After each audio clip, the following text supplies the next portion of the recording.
우아하고 품격 있는 일상교육의 모든 것, 라이프스타일 교육TV 김은영입니다. 오늘 여러분들과 함께 할 책은 제 신간 메타버스 스쿨혁명에 영향을 준 책 두 번째 시리즈입니다.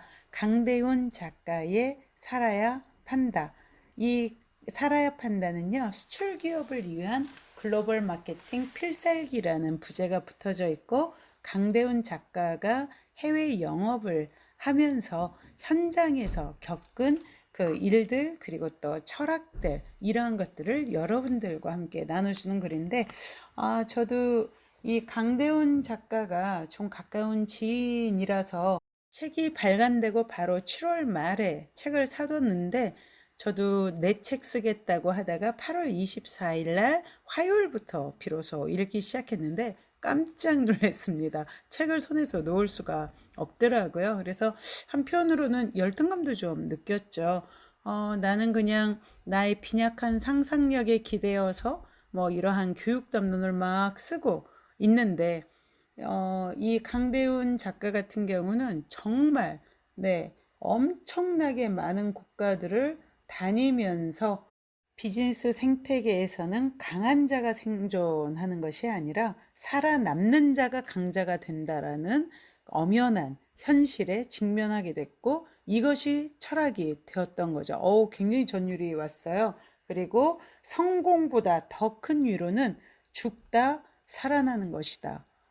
여러분, 이건 현장 경험이 아니고서는 절대 얻을 수 없는 바로 지혜라는 생각이 들었던 거죠. 그래서 도저히 이 책을 막 저도 그 책 쓰느라고 바쁘지만 놓을 수가 없었어요. 그래서 여러분들과 제가 시간이 되면 꼭 읽어드리고 싶다 생각을 했고요. 이 책을 출판한 출판사는 스틱 출판사입니다. 블로그에 쓰시던 글을 스틱 출판사에서 먼저 그 제안을 하셔서 책으로 내게 되셨다고 하는데, 전체 책 구성은 제1장 글로벌 마케팅, 해외 영업을 해야 산다.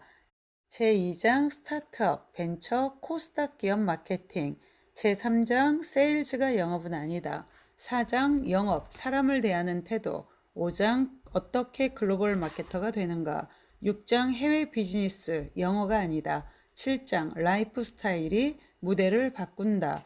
8장 비대면 시대 영업대표를 위한 디지털 플랫폼, 9장 청기누설 어떻게 바이어를 찾는가, 10장 몰두하고 즐기는 출장의 전략, 11장 영업본선 바이어 상담, 12장 선발 이상 지키는 마무리 투구 영업 팔로우업, 13장 당신은 대표 선수 몰입과 성장, 14장 당신을 노리는 해외 사업의 저격수, 그리고 마치는 글, 이렇게 구성이 되어져 있는데, 이 마치는 글도 되게 감동이 있습니다. 귀향 오디세이, 당신의 승리. 여러분들과 여기도 한번 읽어 드릴 거고요. 그리고 제가 또 꾸준히 좀 나누고 싶은 부분이 제 14장이에요. 당신을 노리는 해외 사업의 저격수, 실질적인 현장에서 경험을 살리셔서 여러분들이 해외 마케팅을 하거나 해외를 나가실 때에 각각의 지역에 대해서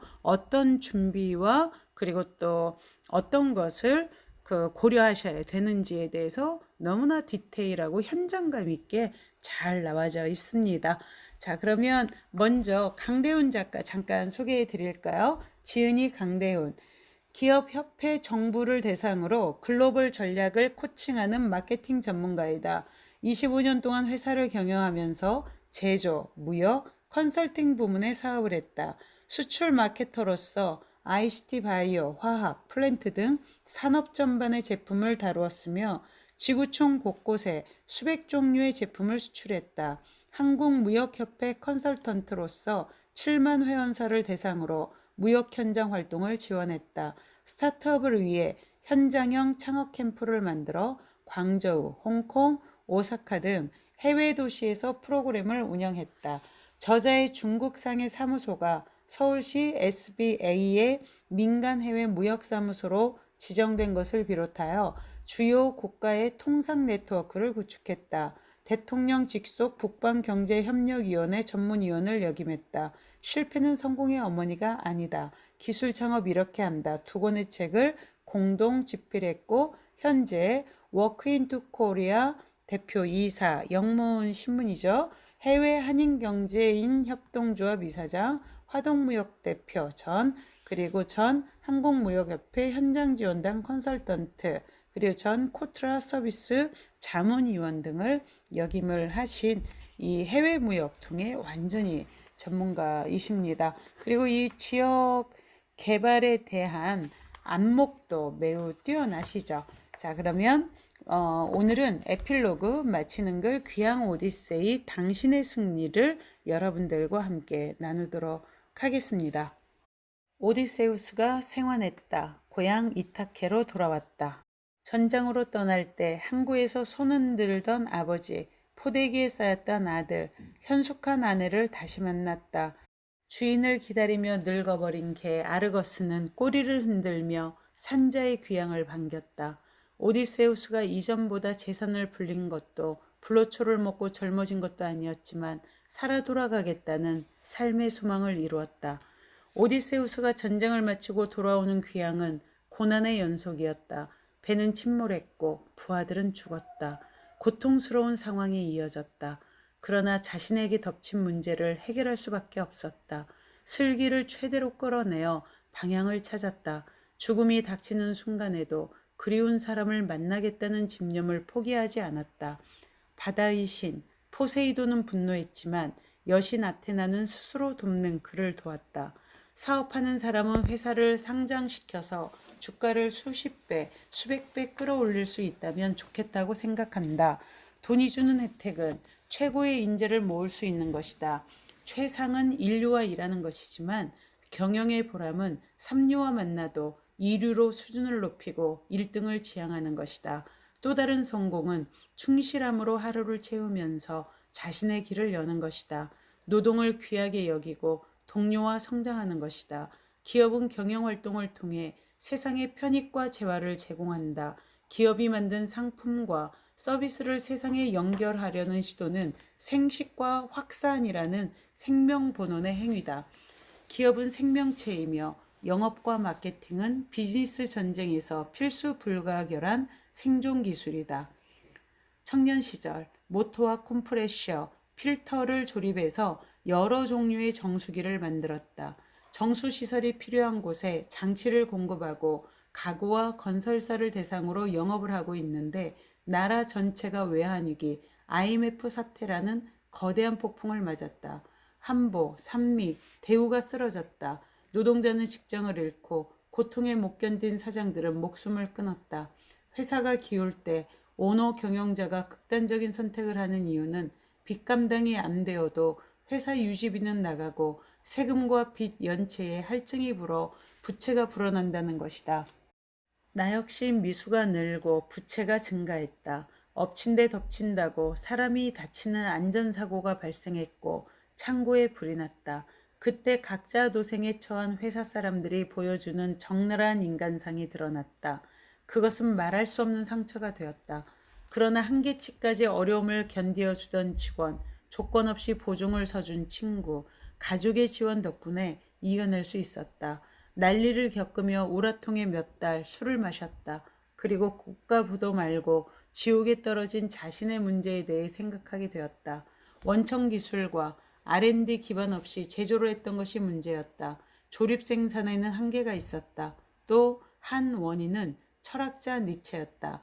청소년기에 읽었던 몇 권의 니체가 내 속에 있었다. 초인이 몰고 가는 특별한 인생, 만인의 삶을 한 인생으로 응축해내는 니체 해석이 대박 아이템, 한방 사업으로 왜곡되어 손실로 돌아왔다. 큰 것을 노렸고 이상적인 모델을 추구했다. 소소하게 들어가는 비용을 무시했고 작은 것을 챙기지 않았다. 작은 것으로서 큰 일을 이루는 것이 천리이지만 내적 공력이 허술했다. 어려운 상황이 계속되었고 시간이 흐를수록 더 나빠졌다. 나는 선택해야 했다. 회사를 날리거나 업종을 바꾸어 다시 시작하는 것이었다. 어느 날 복사기 사용법을 모른다는 것을 알았다. 오랜 기간 비서를 두고 사장으로 살았기 때문에 문서를 스캔하고 PDF 파일로 바꾸어 본 적이 없었다. 누구든 인생을 다시 시작하겠다고 한다면 그동안 해왔던 일을 살펴보아야 한다. 잘했던 것, 잘할 수 있는 것, 하고 싶은 것이 중첩되는 부분을 찾아야 한다. 실패가 반복되었던 것은 버려야 한다. 과거의 지식은 쓸모없다. 현재가 되어 다가오는 미래학습이 필요하다. 생활과 사업에 필요한 실용적인 기능을 익혀야 했다. 복사기 사용법을 배웠다. 그동안 받았던 명함을 쏟아보았다. 라면 상자를 채우는 이름표 수천 장이 나왔다. 그렇지만 기억에 남는 이름이 적었다. 그들도 날 기억하지 못할 것이다. 관계에 허술했던 것이었다. 그러나 그 명함 뭉치가 재활에 실마리를 주었다. 특별한 기술도 자격증도 없었기 때문에 영업 말고는 딱히 할 수 있는 것이 떠오르지 않았다. 명함 속에 있는 기업명을 살폈다. 해외 진출 이야기가 떠올랐다. 그들은 자신의 제품을 해외 시장에 판매하고 싶어 했다. 내가 고객을 대신하여 영업과 마케팅을 한다면 할 수 있을 것 같았다. 그동안 사용했던 부품은 수입한 것이니 반대로 하면 수출 아닌가. 무역 서비스는 자본 부담이 덜하고 몸으로 할 수 있어 좋겠다고 생각했다. 새로운 일을 위해서는 지식이 필요했다. 방송통신대학교에서 출간한 국제무역론, 관세론, 무역실무 교재를 구입했다. 무역학, 독학을 시작했지만 빨리 배우고 확실히 익히는 것은 직접 하는 것이다. 시장조사, 바이어 발굴, 통관 검역 등 수출 전 과정을 몸으로 익히기로 했다. 그날 오후 도착한 곳은 화물선이 출항하는 평택항이었다. 참 용감하시죠? 부두에는 여객 수송이 가능하도록 개조한 낡은 화물선이 있었다. 선체 페인트가 벗겨진 그 고물선을 타고 중국 산동반도 일조항으로 갔다. 인생 중반에 시작한 해외 마케터, 수출 전문가는 이렇게 시작되었다. 출항 전 평택항 부두에서 얼마 품삯을 받는 짐 두세 덩어리를 어깨에 지고 화물선 난간을 올랐다. 육안에 보이는 배는 바다에 떠있는 높고 거대한 성벽 같았다. 몸보다 무거운 것을 어깨에 부리는 힘겨움보다 새로운 일을 시작하는 두려움이 컸다. 짐을 싣고 항해하고 낯선 항구에 내려 다른 상품으로 바꾸었다. 중국 변방 구석에 있는 시장과 공장을 찾아 나섰다. 내가 탄 승합차는 하루에 67시간씩 달렸다. 비포장 도로에 자갈이 튀고 흙먼지가 일었다. 그 승합차에서 신체를 지탱한 의자는 기울어 있었고 방석은 찢어져 속이 튀어나와 있었다. 길의 요철, 기울어짐을 타고 들어오는 진동들이 등뼈에 전달되었다. 이렇게 며칠 다녔는데 하루는 허리가 뻐근해지면서 심한 통증이 왔다. 내일은 귀국해야 하는데 허름한 객실에서 꼼짝할 수 없었다. 고열에 식은땀이 나고 온몸이 부들부들 떨렸다. 그 길은 해상왕 장보고가 오고 갔던 뱃길이었다. 그 몸살은 무여광의 홀령이 깃든 바다에서 치른 호된 신고식이었다. 돌아오는 길에서도 일렁이는 파도는 귀양자를 그냥 보내지 않았다. 멀미가 덮쳤다. 허약해진 심신은 3등 선실 바닥에서 뒹굴어지고 토악질을 하다가 뻗어버렸다. 다음날 며칠 전 출발했던 그 항구로 입항을 했다. 시체 같은 몰골, 창백한 얼굴로 배낭간을 간신히 내려왔다. 탈진 상태였지만 발이 땅에 닿자 이상한 자신감 같은 것이 생겼다. 펼쳐질 앞날은 막막했지만 피식 웃음이 나왔다. 감동이 오지 않아요, 여러분? 피식 웃었다는 건 그래 이제 좀 해볼 만하다 이 정도쯤이야 라고 한 단계 또는 한 고개를 넘어선 자신만만한 용감한 사람의 기상을 보여주죠. 정말 기계가 백배하죠. 해외 시장을 겨냥하여 대책 없는 수출 영업을 시작했다. 어느 날 운행을 하다가 고속도로 휴게소를 들렀는데 야외 판매장에서 시식하는 마죽이 있었다. 순수하고 깔끔한 맛이 좋았다. 포장 표기를 보니 제조원은 강원도에 있었다. 며칠 후 그 회사를 찾아 한계령을 넘었다. 1년하고 몇 달 후 그날 우연히 맛보았던 그 제품을 수출 컨테이너에 실었다. 그렇게 원시적으로 고객을 확보했다. 도로를 달리다 눈에 띄는 입간판이 보이면 제안서를 만들고 컨베이어가 돌아가는 공장에 들어갔다. 수출합시다. 몇 번을 더 찾아가고 거절당하고 그렇게 반복하여 수출된 계약서에 서명을 받았다. 가방에는 언제나 견본과 카탈로그, 제안서가 들어있었다. 이렇게 위탁받은 제품을 들고 또 다른 항구와 공항으로 떠나는 시간이 이어졌다. 언어도 문화도 다른 해외 도시에서 처음 만난 기업과 상담했다. 나는 제안했고 그들은 거절했다. 너무 명료하죠? 근데 사실 이게 우리 삶의 팩트이잖아요. 팩트이자 진실. 하지만 그럼에도 불구하고 어때요? 또다시 돌진하는 거죠. 거절보다 차가운 외면과 마주할 때는 힘이 빠지고 우울해졌다. 이때 절망한 오디세우스에게 말을 거는 아테나의 음성 같은 것이 떠올랐다. 포기하지 않는 것이 소망을 이루는 것이다.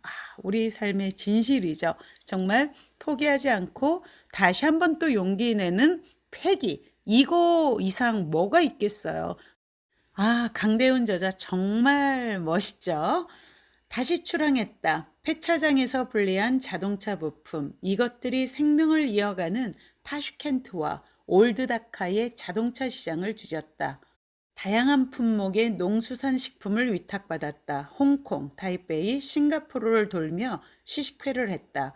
몸으로 받은 주문을 선적한 컨테이너는 45일 항해를 하고 해발 2236m의 도시 멕시코시티에 올랐다. 고객이 맡기는 품목은 화학소재, 전자부품, 플랜트 등으로 확대되었다. 이렇게 수백 가지가 넘는 상품을 해외로 보냈다. 함께 일한 동료, 지원 덕분이었다. 1000개 이상의 기업을 만났으며 시장 개척을 위한 국제 행사와 투자 유치를 주관하게 되었다. 창업자의 해외 진출을 돕는 프로그램을 운영했다. 이렇게 정리해보니 많은 일을 했지만 행복한 성과만 있었던 것은 아니었다.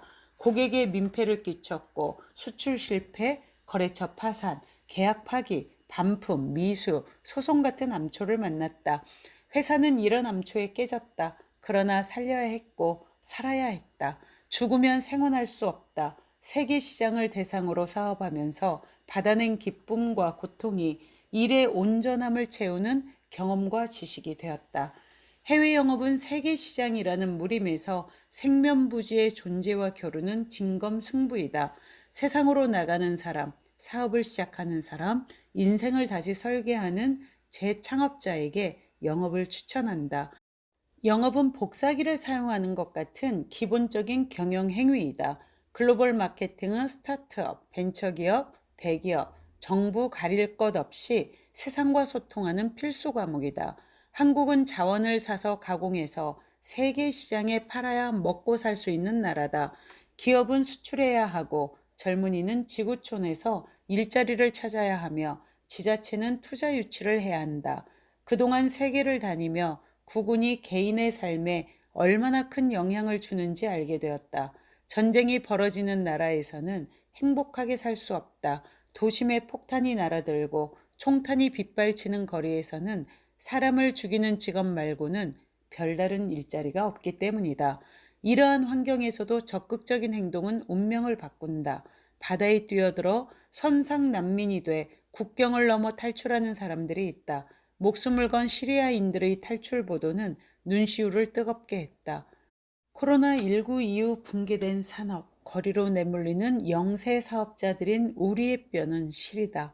그러나 몸을 던지면 비극도 행운도 시작할 수 있다. 이 책은 세상을 향해 나선 당신과 함께 썼던 일기였다. 우리는 생활하는 오디세우스이다. 오디세우스의 귀향 또한 고난의 연속이었죠. 하지만 그는 포기하지 않았고 아테나 여신도 스스로 돕는 그를 도왔죠. 나는 제안했고 그들은 거절했다. 하지만 그것보다 더 아팠던 것은 바로 차가운 외면과 마주할 때였지만 그럼에도 불구하고 어떻게 했어요? 강대원 작가님 말씀은 포기하지 않는 것이 소망을 이루는 것이다 라는 믿음으로 다시 도전하였다 라는 이야기를 쓰시면서 우리 삶의 많은 경지와 순간에도 똑같이 이러한 역경이 오더라도 이 귀향을 위해서 고통에 맞서는 오디세우스와 같은 용기와 그리고 포기하지 않는 패기를 가지라고 우리의 삶을 응원하고 계신다라는 생각이 듭니다. 바로 우리는 생활하는 오디세우스이기 때문이죠. 정말 감동이 있는 에필로그였습니다. 저도 글을 쓰는 그 작가로 데뷔를 해서 그리고 또 이번에 그 메타버스 스쿨 혁명 책을 쓰긴 했지만 이 프롤로그와 에필로그가 정말 되게 민감해요. 글을 쓰는 우리 작가 입장에서도. 근데 이렇게 정말 담백한 감동을 실어낼 수 있는 것은 강대훈 작가님의 그 실질적인 현장에서의 경험이 너무나 진실한 것이었기 때문에 진정성 있는 것이었기 때문에 가능한 것이 아니었나라는 생각이 들었고 저 또한 이 책의 영향을 더더욱 많이 받아서 용기에 대해서 좀 더 강곡하게 썼던 것 같습니다. 여러분 오늘 유익하셨나요? 오늘 저희가 강대훈 작가님의 바로 살아야 판다 같이 읽어보셨고요. 제가 몇 번에 걸쳐서 조금 더 여러분과 나누어 드리겠습니다. 스틱 출판사에서 나왔고요. 여러분 이 해외 영업 오디세이 살아야 판다 한 권씩 사서 보시면 훨씬 더 여러분들 삶에 용기를 주는 그러한 국면을 맞이할 수 있을 것이라고 생각이 되어집니다. 라이프스타일 교육TV 김은영이었습니다. 감사합니다, 여러분.